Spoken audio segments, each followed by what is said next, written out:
नमस्कार दोस्तों, मैं हूँ आपका दोस्त सचिन माने, इलेक्ट्रिकल एंड ऑटोमेशन इंजीनियर। अभी मैं आपको सर्किट ब्रेकर के बारे में बताने वाला हूँ। Now we will understand that what is the circuit breaker and its arc phenomena. As all of we are aware that कि जो पावर जो है वो हमारे पावर प्लांट में जनरेट होती है और वहाँ से सबस्टेशन में आती है, सबस्टेशन से ट्रांसफार्मर में आती है, ट्रांसफार्मर से through the wire lines it comes to our home.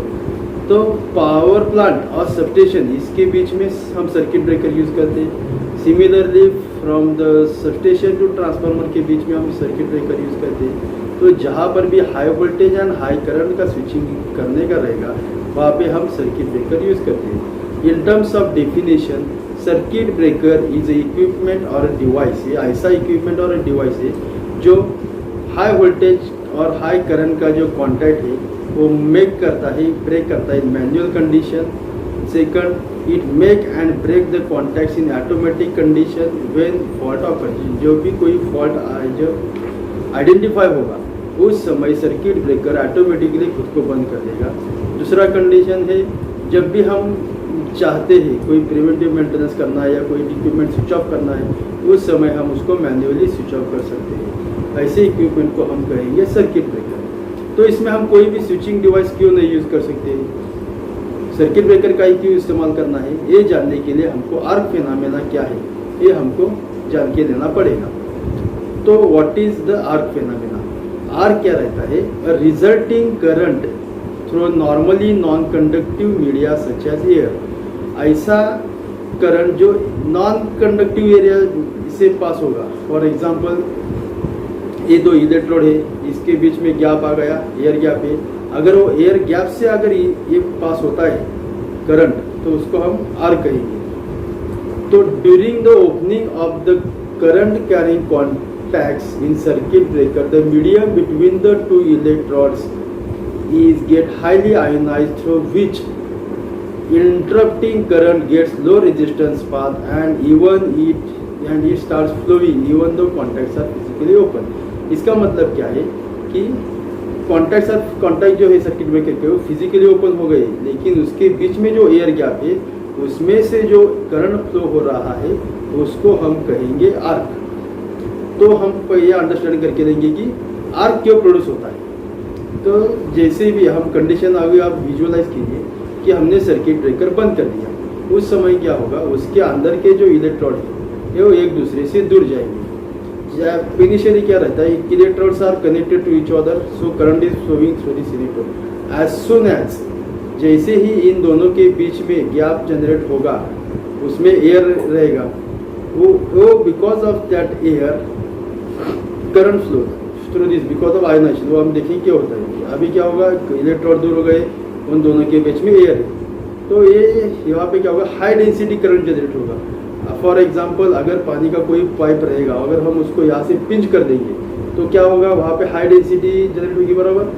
Similarly in case of the high current, जैसे ही यहाँ पे लो रेजिस्टर यहाँ पे गैप जनरेट होगा तो वहाँ पे करंट डेंसिटी बढ़ जाएगी। जैसे ही करंट डेंसिटी बढ़ जाएगी वहाँ पे हीट जनरेट होगी। तो हीट से क्या होगा, जो एयर के जो मॉलिक्यूल्स है वो आयोनाइज होगी। जो पहले जो मॉलिक्यूल्स है वो रैंडमली इधर उधर घूम रहे थे वो आयोनाइज होगी, और because of this ionization it form the low resistance path. तो आयोनाइजेशन की वजह से क्या होगा, इन दोनों के बीच में जो एयर है उसमें से करंट पास होगा।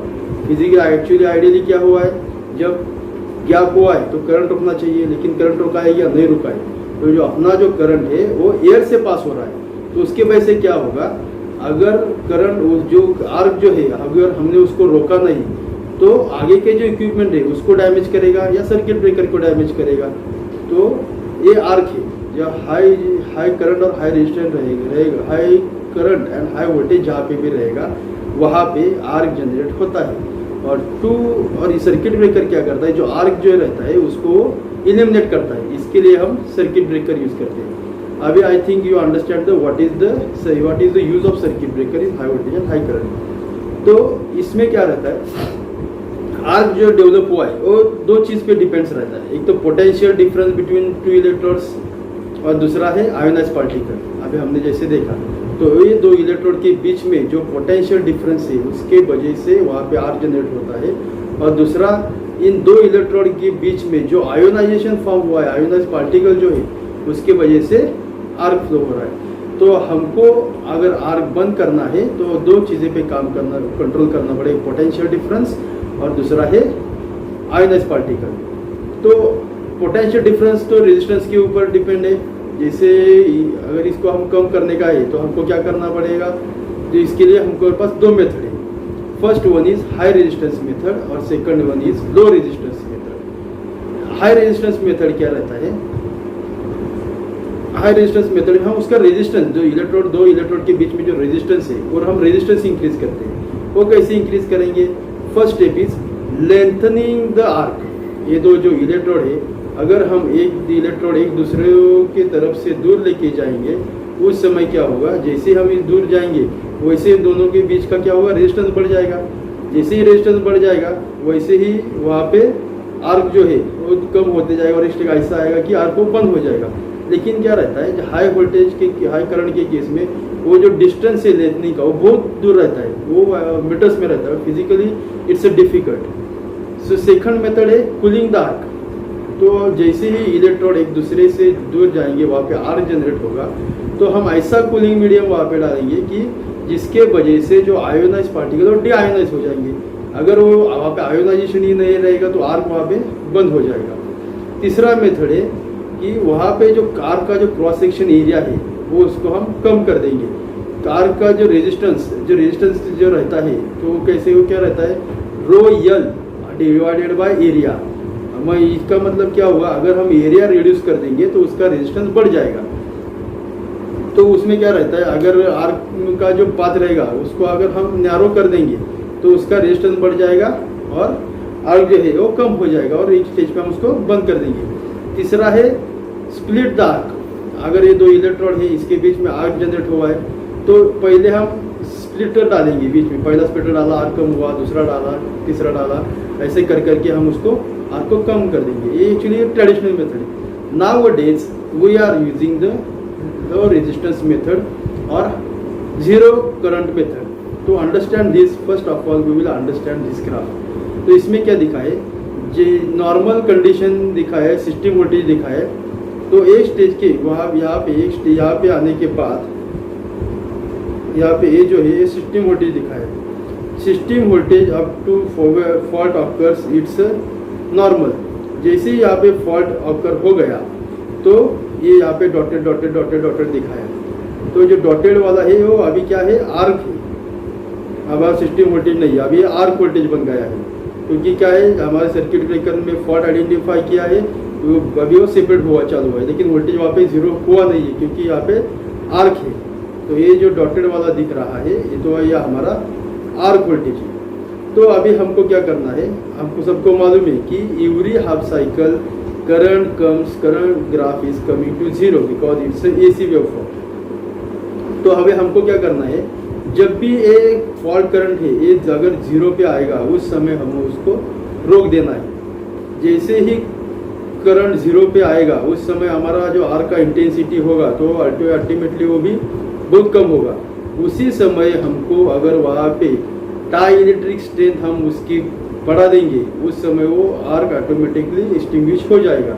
तो यहाँ पे ग्राफ में जैसे ही दिखाया है कि फॉल्ट करंट जो जीरो पे आया है उसी समय हमने उसको कम कर दिया है, डाइलेक्ट्रिक स्ट्रेंथ बढ़ा दिया है और after some time it comes to the normal voltage, recovery voltage, that means it get extinguished. तो लो रेजिस्टेंस मेथड में अगर करने का रहेगा तो हमारे पास हमको क्या क्या करना पड़ेगा। तो हमने जैसे ही जो ग्राफ में देखा हमने कि फॉल्ट करंट जो है जो जीरो पे आ जाएगा उसी समय अगर हम जो आयोनाइज मॉलिक्यूल्स है उसको न्यूट्रल कर देंगे तो आयोनाइजेशन उसका बंद हो जाएगा। और दूसरा मेथड है आयोनाइज जो पार्टिकल्स है उसको हम वहाँ से रिमूव कर देंगे और न्यू पार्टिकल्स वहाँ पे इंसर्ट कर देंगे। ये दो मेथड से हम आर्क पिंचिंग और आर्क एक्सटिंग्विश कर देंगे। तो ये तीसरा है, यहाँ पे ट्रिपिंग रिले दिखाया है। ट्रिपिंग रिले में क्या होता है, हमारा सर्किट ब्रेकर है, सर्किट ब्रेकर से नॉर्मल करंट जाता है तो तक ठीक है। जैसे ही उसका फॉल्ट करंट आएगा, करंट इंक्रीज हो जाएगा उसी समय ये जो कॉइल है सिटी की, तो सिटी का करंट बढ़ जाएगा। सिटी का करंट बढ़ने से क्या होगा, वहाँ पे एमएमएफ जो है मैग्नेटोमोटिव फोर्स वो बढ़ जाएगा। This will activate this relay and tripping relay coil gets the supply through this battery and it will break this contact of the circuit breaker। ये है अभी सर्किट ब्रेकर के बारे में, जो कि ये ऐसा सर्किट रिले है कि जो सर्किट को ब्रेक कर देगा। तो अभी हमने क्या देखा कि now we will revise it. First of all, जैसे ही contact start separating from each other, at that time current density increases. Current density increase होने की वजह से क्या होता है कि हीट जनरेट होता है। हीट की वजह से पार्टिकल जो आयोनाइज होंगे, आयोनाइज पार्टिकल क्या करते हैं, करंट अगर even though electrons are separated from each other, though current is passing through this ionize air particle. तो करंट अगर इलेक्ट्रॉन सेपरेट भी हो गए हैं फिर भी वहाँ पे करंट पास हो रहा है। तो इसको कंट्रोल करने के लिए हमारे पास दो मेथड है, high resistance method and low resistance method. High resistance method में हम क्या करेंगे, उसका इलेक्ट्रोड का जो लेंथ है वो लेंथ बढ़ा देंगे।